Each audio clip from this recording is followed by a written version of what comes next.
Hello, and welcome to our webinar, Banks Under Pressure, New Rules, Old Rules, and a Practical Way Forward.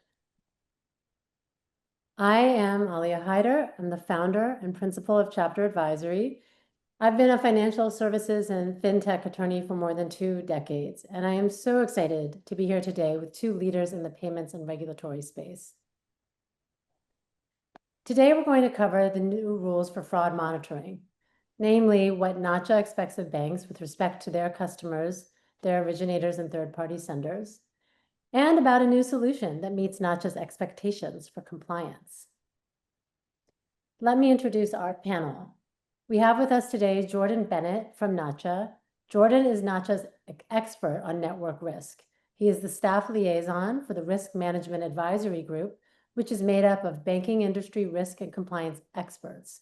This group's thought leadership was instrumental in crafting the new framework and the new rules, and in sharing their knowledge through best practices to mitigate credit push fraud. We also have with us Trevor Lain from LexAlign. Trevor is a banking attorney with more than 2 decades experience advising leading banks and companies in times of regulatory change. Trevor saw that the migration of high-risk, highly regulated operations, like ACH originations, from banks to millions of small and medium businesses exposes banks to an enormous multi-point risk.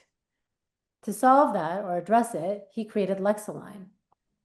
And LexAlign is now a Nacha preferred partner, which is a vote of confidence, and their solution is all about helping banks manage real-world compliance risks. Before we focus on what the new rules mean for compliance, let's distinguish 2 critical terms, risk and compliance. Nacha creates rules to respond to emergent risks, but for today's purposes, we want to distill what these words mean in practical terms. Trevor, as an attorney who's advised banks on operational compliance and operationalized compliance, can you provide a practical way to distinguish between these 2 terms? Sure. I think it's useful to think of risk as the probability of a costly disruption to normal or expected business, such as fraud, cyber attack, operational failure, or a market event. Compliance, on the other hand, means records that demonstrate you're meeting regulators' requirements or expectations. When you think of compliance, think of records. Following a rule that's designed to mitigate risk, such as fraud, will likely lower the risk or probability of that event. But if you don't have records showing that you did that, you don't really have compliance. That is, it didn't happen from a compliance perspective. Records can take many forms, including, for example, an automated process, but they must meet the rules of evidence. Let's call the aggregate of risks your risk reserve. Think of risk as the opposite of cash reserves in terms of your bank's resilience, its ability to withstand or recover from disruptions. More cash reserves boost resilience, but the more risk you have, the less resilient you are. Non-compliance, by contrast, is a compounding factor. Here's a brief story that illustrates that. An old venerated building in a Midwestern city, around 18 stories tall, lost a major tenant and was facing both budget cuts as well as the cost of advertising for new tenants. So management decided to skip the annual elevator inspection and use the funds for advertising. Nothing bad happened the first year, and indeed their advertising seemed to be working as they brought in new tenants. So the next year they decided to skip the inspection again, despite the growing risk from old elevators. Again, they saw the same positive result. So here, risk management is the inspection. Compliance is the certification they get from the inspector. In the third year, one of the elevator cables broke, causing an elevator to fall several stories. 2 tenants inside were seriously hurt. It was only 2 of many tenants affected, but it was taken up by the press and they uncovered the missing certifications. Now the building was facing not just bad press and a civil injury lawsuit, but the city threatened criminal action against the owner and manager. Perhaps even worse, the goodwill the managers had spent years cultivating evaporated, as many of the other tenants left, rendering the building insolvent. While it's not 100% certain that the inspection, the risk management piece, would have uncovered a fraying cable, this is a story that illustrates how when bad things happen, a history of non-compliance can make things much, much worse. A final distinction. While it is practically impossible to eliminate 100% of risk, including fraud, you can control compliance and therefore, to an extent, the resulting costs. That's a great story. Jordan, let's discuss the new rule and the problem it's intended to address. Sure, I'd like to talk about the new rule, but let's discuss why and why now. The context is the rise of credit push fraud. Fraud and the schemes fraudsters use keep changing, and we as an industry must adapt. Over the last few years, credit push fraud emerged as the dominant form of fraud. Why? I suppose because fraudsters find what works.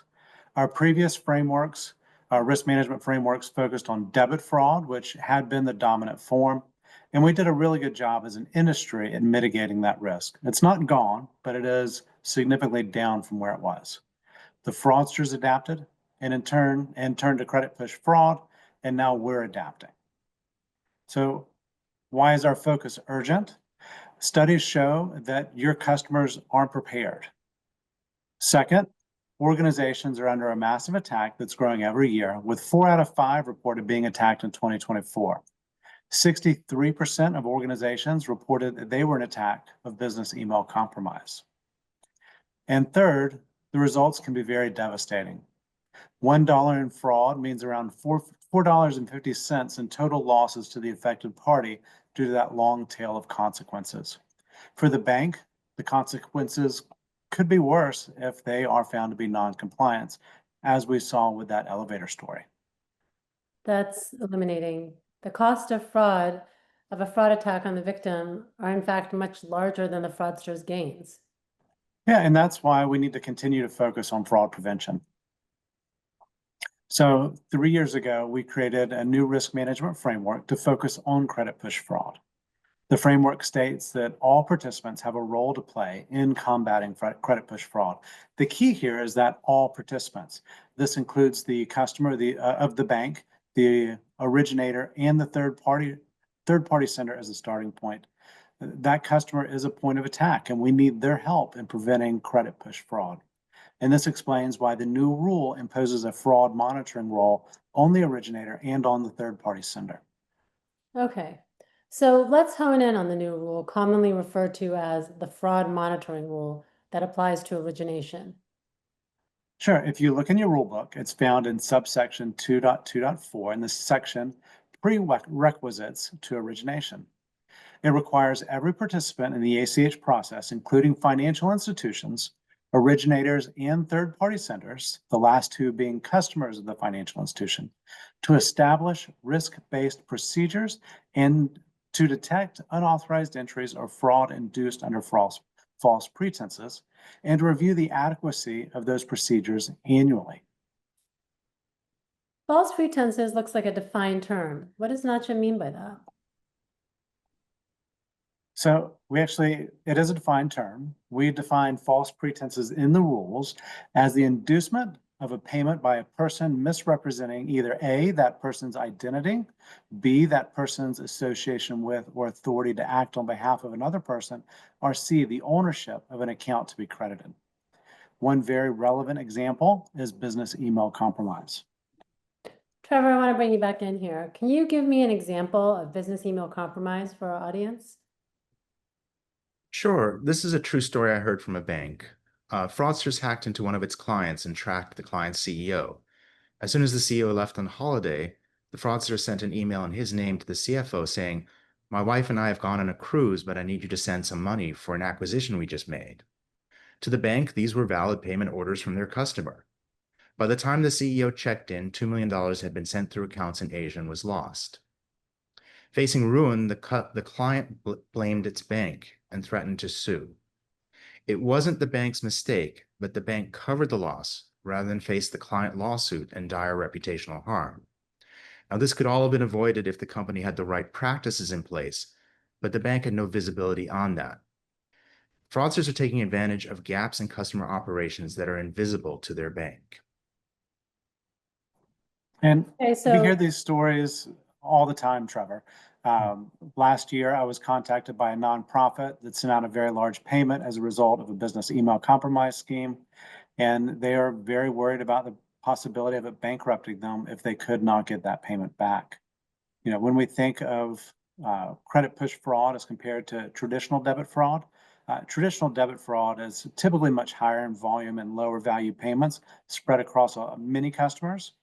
With credit push fraud, the consequences are much more terrifying, and that's what creates a lot of that liability risk that banks are worried about. Okay, so let's focus back on the rule that's meant to address credit push fraud.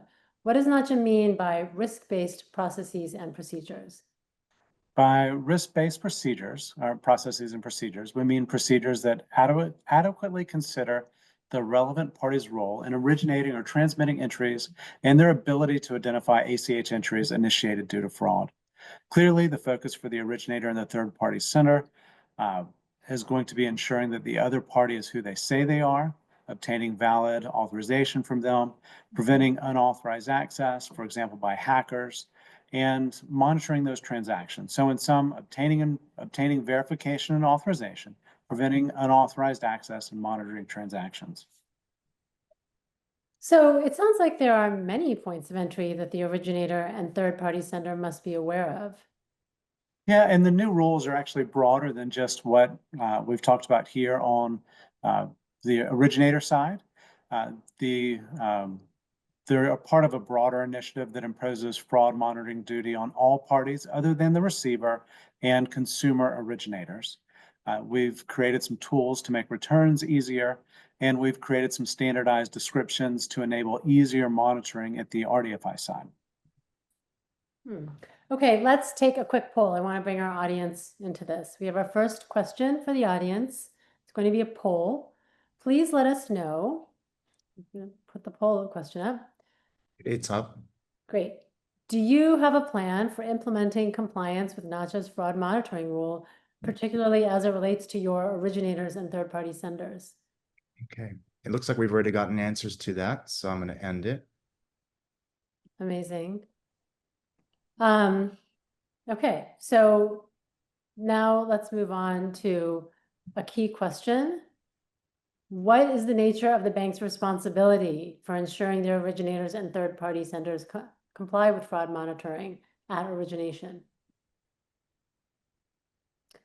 Breaking this down to be more specific, does the new rule itself effectively shift responsibility and the risk of fraud to the customer, whether that's the originator or third-party sender? No, as the language that you'll actually see after what was just read, it clarifies it does not. There is no liability shift here. Perhaps Trevor, as an attorney, you can explain that next part. Sure. The language here refers to Article 4A is state law governing rights and obligations in fund transfers between banks. At a high level, the language means that the bank cannot use this new rule in asserting that because the customer now has a duty to prevent fraud, it's now responsible for the validity of the entry, whether it's authorized or not.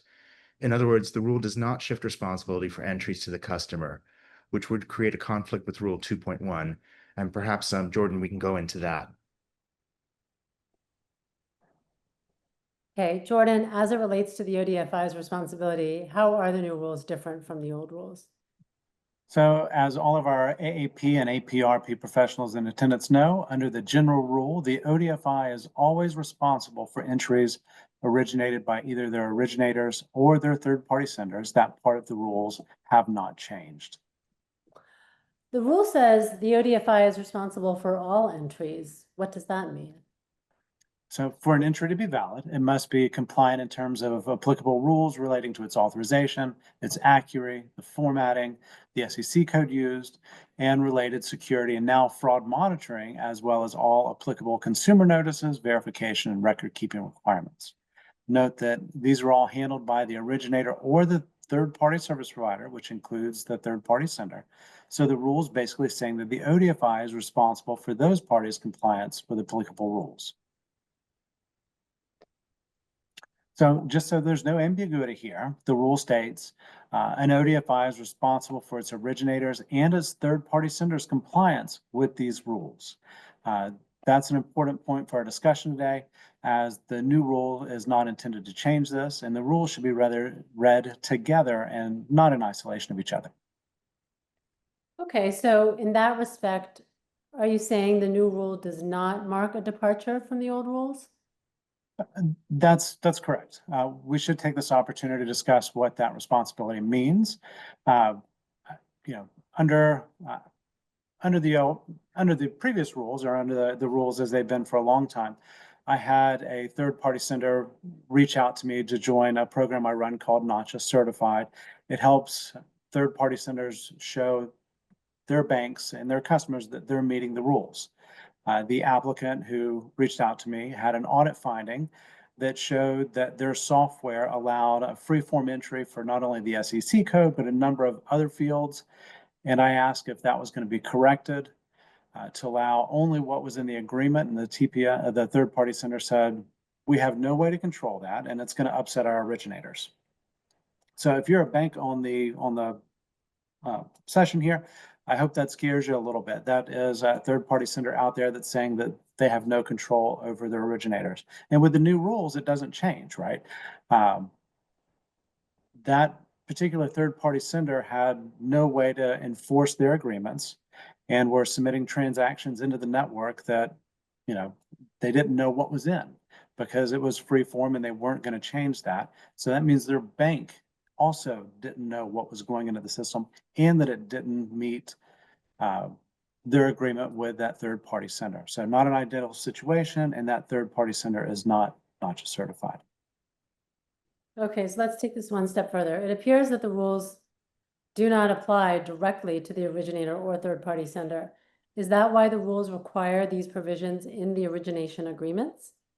Yeah, and it's very important that ODFIs do put those provisions in the agreements. The rules apply directly to the ODFIs and then indirectly via their agreements to their customers and their third-party senders' customers.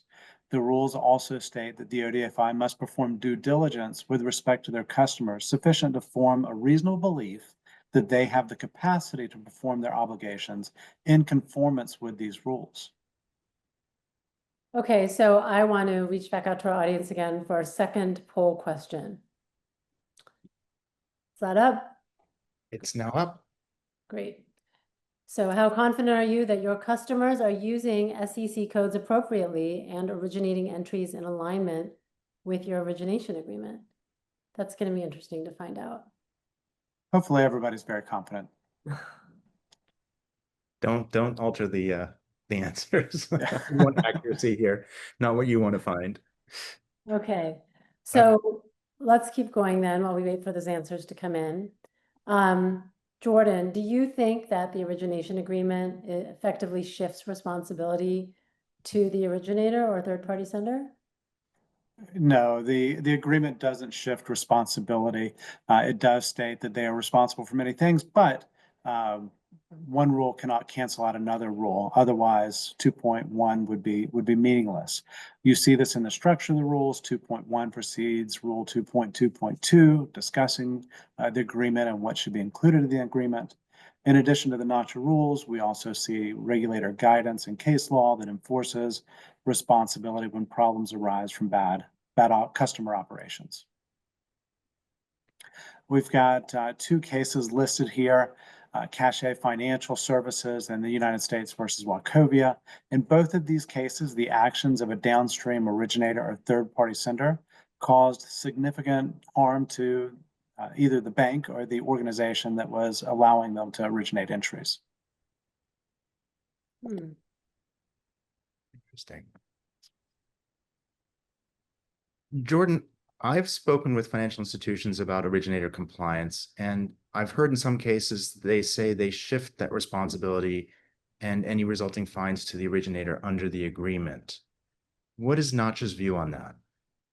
As far as you know, shifting fines, it's really not Nacha's intent. It does create a moral hazard. I understand that many banks are going to have that in their agreement, but they cannot eliminate their compliance responsibility, reputational risk, or warranties by limiting just their liability from fines. Fines are only a part of the risk a financial institution faces by onboarding a client that isn't following the rules, or even worse, is allowing fraud or committing fraud through an unwitting financial institution who doesn't understand what their originator or third-party sender is doing. Financial institutions remain responsible for all entries, including those originated by their third-party sender or their originator customers. So what is the nature of the ODFI's responsibility? At the outset of onboarding a customer and permitting its customer to access the ACH network, the bank must do its due diligence to ensure the customer is capable of complying with the applicable rules. And remember, businesses are going to evolve. You've got transaction creep, and we've seen originators that move into the third-party sender space. And responsibility for compliance implies the financial institution knows what their originators and third-party senders are doing. We see that in the required terms in the origination agreements. Again, in reading the rules together, we must read 2.1, which states the ODFI is responsible for all entries, meaning their compliance, and for the compliance of its originators, and 2.2.2, which gives the ODFI the right to audit its customers' compliance. And we have the general audit requirement in 1.2.2, which states the financial institution must annually complete its own compliance audit. And to be clear, the rules do not explicitly require the ODFI to audit its originator compliance. However, in light of the rise of credit push fraud that targets gaps in the originator's operations, financial institutions should continue to focus on their originators and third-party senders' operations and ensure their compliance with the rules. The new rule on originators and third-party sender fraud monitoring makes understanding their compliance with the rules as important as ever. You might think you can rely on your higher volume or more sophisticated customers to know and follow the rules, but in a recent article that RMAG published on third-party sender annual audits, our banks discussed how they cannot rely on those third-party sender attestations. You can see the link here to get more information on that particular article. Okay, thank you for that. So as a practical issue, how can banks possibly assess and manage their customers' compliance? Customers and third-party senders are remote, dispersed, and it seems time-consuming and expensive to visit them all or to expect a thoroughgoing audit using a simple form questionnaire. In April, Nacha announced LexAlign as a preferred partner for compliance and risk and fraud prevention. Their solution is one tool that a bank can use. Got it. Okay, so on that note, let's turn to Trevor Lain, founder and CEO of LexAlign. Trevor, how did you come up with this idea for LexAlign? Thanks, Aliya. I've been a banking attorney for over 20 years, and I helped banks subject to consent orders during the last financial crisis. And that's when I began to see how exposed banks are to the operations of small and medium organizations. One of the lessons of that crisis was that when common customers who individually do not pose a material risk to banks, when they're all subject to the same risk without differentiation by size, sector, or geography, then there is no diversification in the risk. It can spread like wildfire and become existential to banks, as we saw with the largest bank failures in history. As we've already seen, we're beginning to see the same pattern in fraud that affects commercial accounts. Today, banks rely on tens of millions of small and medium entities to originate tens of trillions of dollars in remote deposits, ACH, and wires, and in doing that in a secure and compliant way. Now, these are high-risk, highly regulated operations that migrated out from the bank with online banking, creating what I saw as a systemic issue. This means those entities are primarily the ones handling the security, compliance, and fraud prevention at origination, but they don't have bank-level sophistication. When I looked around, I saw that there was something missing in the solutions that address third-party operational risk. Banks lacked an effective way to assess and empower the security and compliance of customer operations. To tie this back to what we were talking about earlier, we're talking about how the bank ensures that the customer, that is the originator or third-party sender, is participating in the risk management and is complying with their duty under the new rule to monitor for fraud. How do we do that? To address this issue, I recognize that we have to first sensitize and empower the customer to identify and remediate their gaps. And that means making expertise on the relevant rules, risks, and responsibilities accessible, pertinent, and actionable to each customer, no matter their sophistication. Second, we want to bring data and scoring on each customer's compliance and security back to the bank that then enables the bank staff to manage remote operations in an efficient and effective, proactive, targeted, and scalable way via simple routines that were not possible before. So how do you solve this problem? Basically, we deliver a risk management program to the customer in 3 steps. First, we take the customer through the fundamental steps of a risk management program, and that starts with a self-assessment of their operations against the rules and risk framework. They then immediately get the essential information they need to manage their risks. That is a gap analysis, an action plan, an audit report, policies and procedures, and a remediation checklist. Banks automatically get actionable scoring and records that demonstrate risk management and enable targeted and effective interventions. On LexAlign, each customer gets a simple dashboard with a clear call to action. No training is required. The system asks them questions they know the answers to. In other words, how they're set up and what they're doing is relevant to the compliance analysis. The system first obtains basic information about the company that's relevant to their bank's risk management. It then determines which rules, risks, and laws apply by asking them what kinds of transactions they're doing, or about relevant history or future expectations on a granular level. Once it knows that, the system determines if they're in compliance. Each question they see is based on rules, laws, or official regulatory guidance that apply to that particular customer based on their previous answers. Assessments take less than 30 minutes. It depends on how complicated their use of ACH is.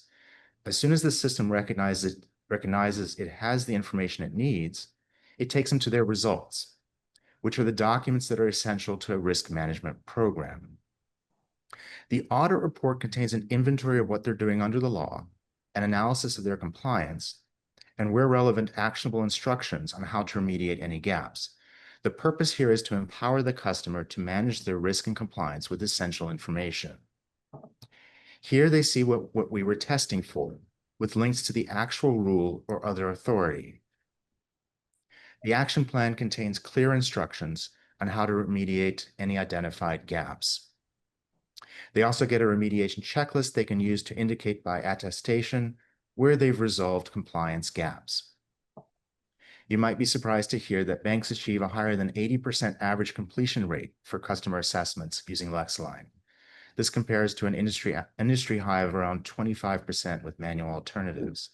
That means with LexAlign, banks can get visibility on over 4 out of 5 customers.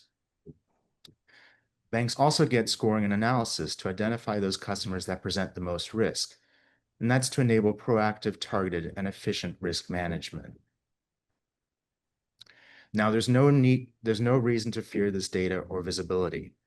By the time you as a financial institution see this data, you can show that you've already acted on it via LexAlign. You've identified for the customer where their gaps are and what to do about it, and given them a checklist for remediation. But you can also schedule automated follow-on actions, such as nudges for remediation. The system also provides higher-level reports for management and auditors. In sum, LexAlign automates the on-site audit function, enabling risk management of remote customer operations for which the bank is ultimately held responsible. We designed it to satisfy regulators' expectations regarding banks' layered risk management. LexAlign addresses the front layer, as we've seen with credit push fraud. Now, as Jordan said, this is our solution. We'd love for you to use it, but we're not saying it's the only way. I can say that our clients report more productive engagement with their customers from using LexAlign. And we've seen that the data that we provide banks has numerous benefits besides compliance, including risk shifting, enhanced efficiency, higher customer retentions, deposits, and sales. For those of you in attendance, we will be doing a proper demo of LexAlign in 3 weeks. You will receive an email with instructions on how to register. Also, check your email for an ebook on the content we covered today. That was one of the questions that I saw. And again, if we don't get to your questions, we will follow up with you. Aliya, let's review the poll results. Okay, let's do that. Okay. So first of all,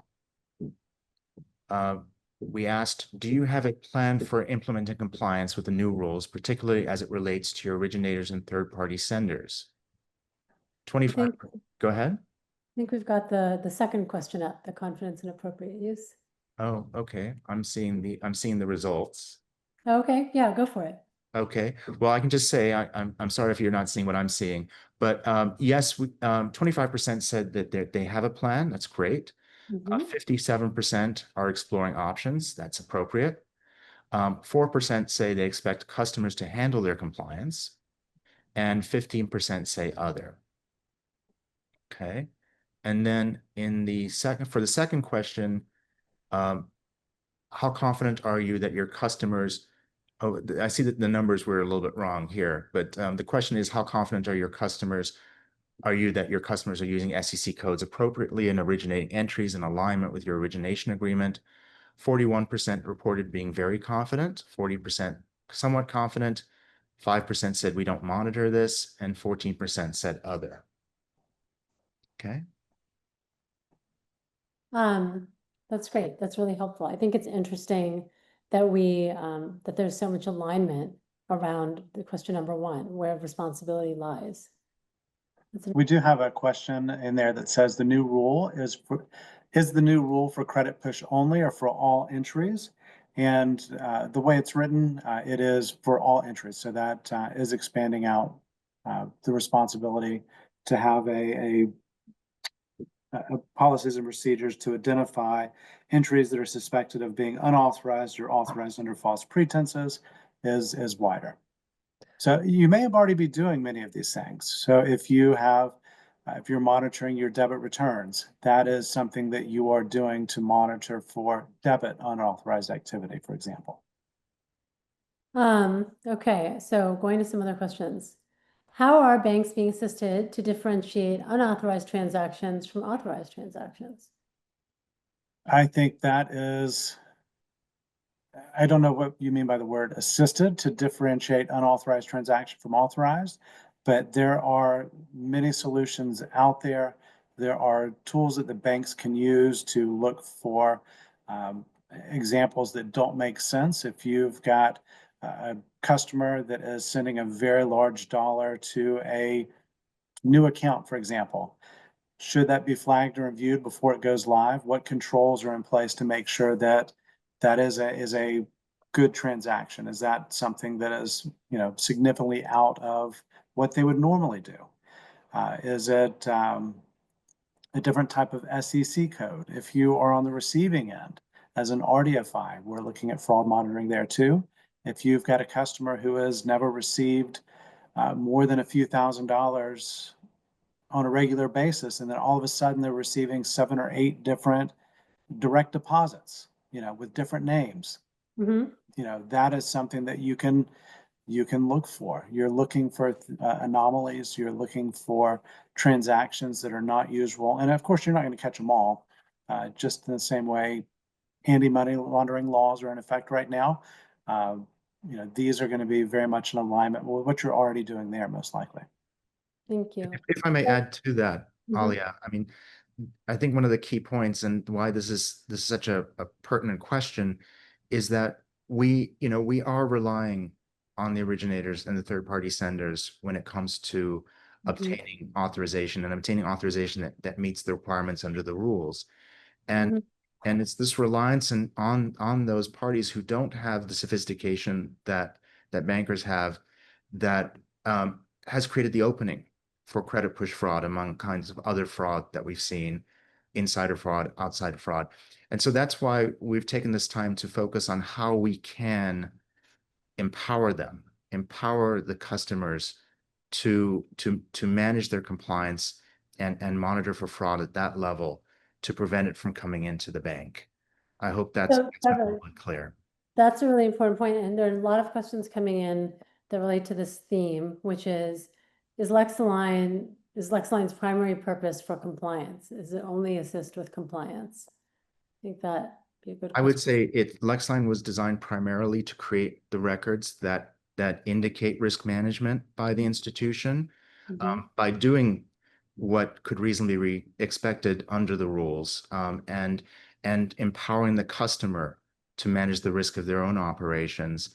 But as I mentioned, we've been seeing that there are a lot of benefits from the LexAlign data beyond compliance. We're seeing higher customer engagement, higher customer retention, Mhm. more deposits and sales. And if you look back at the basic issue we're trying to solve for, which was sort of the result of the switch to online banking, Mhm. where you had basic operations like deposits and payment originations that moved out from the bank's secure inner environment to the customer site.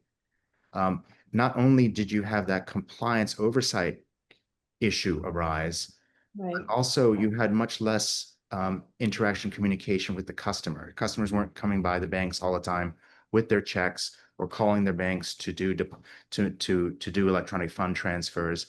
And what we saw is that the relationship suffered to the customers, to their staff. They might not see the bank anymore as a trusted business partner, but more as sort of a utility, like a cell phone provider. And it becomes easy for them to conceive of just switching banks based on a trivial issue. What we're finding with LexAlign is the customers really are using it to communicate with their banks. And we're seeing that with the percentage of the completions, 80% or higher, but also with the level of details customers are providing in their answers, some of which are free form. And that's enabling the bank staff to reach out to the customers on particular points that they raise, and fostering that level of a relationship that is beneficial on both sides. That sounds like it really helps the banks focus the resources they have in targeted ways to actually maximize return. You know, they're helping We their, hope so. yeah, Yeah, no, We that's hope great. so. Maybe we We've should. had a question out there from Devaney.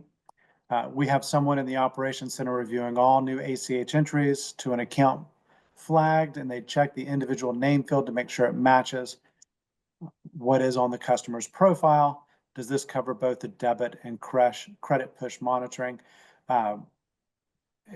Using the name field is always going to be optional. It is definitely a good way to make sure that it is that account is owned by them. It's a flag, but it is not something that is required by the rules. But it definitely helps to make sure that it is going to the right account, or that it's not significantly different. A business going into a consumer account, or a consumer going into a business account where they haven't had similar entries before. I think on that, the question was, does that cover both the debit and credit push monitoring? Or does that cover their Here's what I would say to that as an attorney. The rules really leave it, and the regulations really leave it up to the bank to determine the level of their risk management in line with their policies and what their board expects. What I would say is, do you have a reasonable basis for your actions, and do you feel confident that your actions are satisfactory when it comes to talking to your auditors or to your examiners? Those are the relevant people to determine whether what you're doing is adequate or not. We're just providing tools and a little bit of guidance as to how the rules allocate responsibility and risk to help you determine what's appropriate for your institution. Would you agree with that, Jordan? I think that was a good response. Okay. And unfortunately, the Nacha rules are not prescriptive. They leave it wide open for banks of different sizes and organizations of different sizes to address the threats as they assess them, and to mitigate those threats. A very large bank is not going to be able to go in and look at every single account and know their customers as well as a small town bank who has people come in on a much more regular basis. So we have a question from Angelique, trying to understand the guidelines. Once a customer has been a victim of fraud, are ACH reversals completely off the table, or are we limited to doing returns? That seems to be a pretty technical question. Mhm. I don't know exactly what you mean by that. Reversal rule hasn't changed. An error is still an error, and if it's authorized, the rules still apply to reversals. You can't reverse an authorized transaction if it wasn't due to error. Mhm. I saw that there was somebody with their hand up. If you haven't asked your question, please type it into the Q&A. No, we did change the rules. Instead of a reversal, you can do a request for return.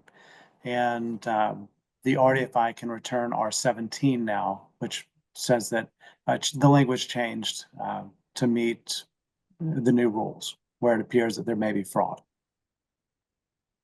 Okay. Okay. Do we have any new rules? I see a Crystal Bucci with her hand up. Crystal, could you type your question into the Q&A for us?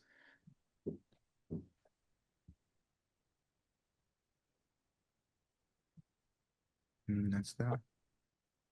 No, Crystal didn't mean to do that. Okay. All right. Well, I don't see any more questions here. Oh, one just came in. Okay. Am I correct? And that can be used for credit. Absolutely, yes. An R17 can be used for credits, and I think that's going to be your primary use for it. If you see that a credit came in and you think that is a fraudster or a mule account, you can return that to the ODFI. You don't want to give money to a fraudster. You don't want to give money to a mule. Right. Err on the side of caution is what I'm hearing you say, Jordan. Yeah, I mean, make sure that you're doing the right thing by returning that. You know, if you return somebody that won the lottery, all their winnings, they're going to be upset. But make sure that if you find a red flag and it does look like a mule, or you think that it's fraud, yeah, don't give that money to the fraudster. Return it back and use Interesting. R17. So I'm gonna ask a question here that's No, no. did Go you ahead. wanna, did you want to say anything on that question, Trevor? Or? No. I'm sorry. I am. So one of the things I've noticed from this conversation is there's clearly an expectation from the fraud monitoring rule. And seems to me like LexAlign provides a transparent, auditable technology to make something that seems onerous easy. So why, I guess I'm asking this question is for both of you.